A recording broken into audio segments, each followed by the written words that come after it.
जय जगन्नाथ सांग माने आज आम बनइबा मुंबई स्पेशल बड़ा पाव।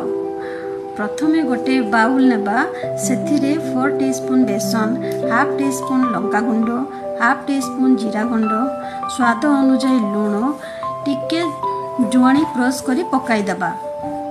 अल्प अल्प पानी दे भल भाव ताकू मिसाई नबा। देन 30 मिनिट पानी ताकू रेस्ट करिया पई छाड़ी दबा।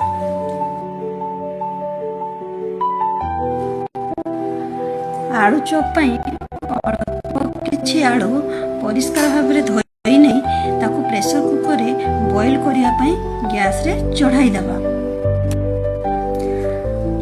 आलू बॉईल हे गला परे ताकू क्लीन करी गोटे प्लेट रे काढी नेबा। सेथिरे स्वाद अनुसार लूण दे मिक्स करि नेबा। कढ़ाई गरम हो गला परे 2 टीस्पून तेल दे हाफ टीस्पून कटा जीरा दे ताकू टिके भाजी नबा। कटा प्याज को सेथिरे पकाई टिके भाजी नबा।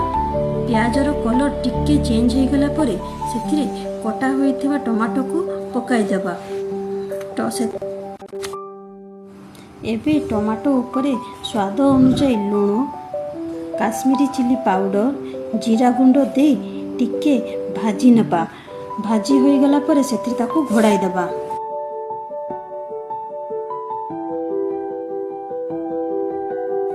टमाटो पूरा सिझी गला परे सेथिरे टिके मेथी पत्र एवं टिके हळदी दे मिक्स करि नबा।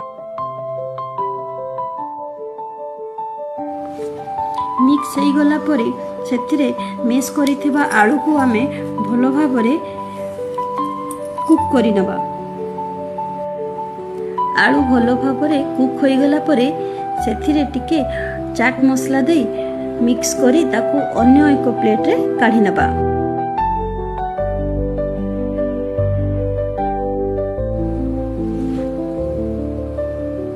देन आलू को राउंड शेप दे बेसन रे डीप करी गरम तेल रे छाणीबा।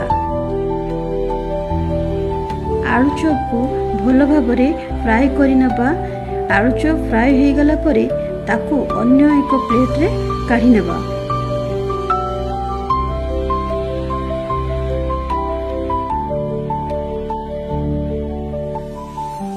देन ग्रीन चटनी पई आमे गोटे कंटेनर रे फ्रेश धनिया पत्र, किछि रोस्टेड बादाम, 3 रु 4टा कंचा लंका, अल्प रसुण, टिके अदा, 4-5टा आइस क्यूब, चाट मसला, 1 टीस्पून चीनी, स्वाद अनुसार लूण एवं अल्प टिके पानी दे ताकू भलो भाबरे ग्राइंड करि नबा।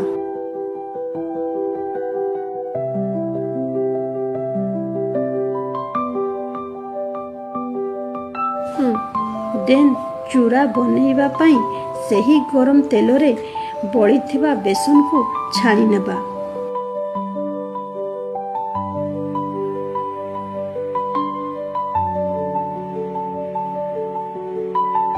छाणीथिबा चूरा को ग्राइंडर रे टिके लंका गुंड दे दरदरा करी ताकू आमे पेसी नेबा।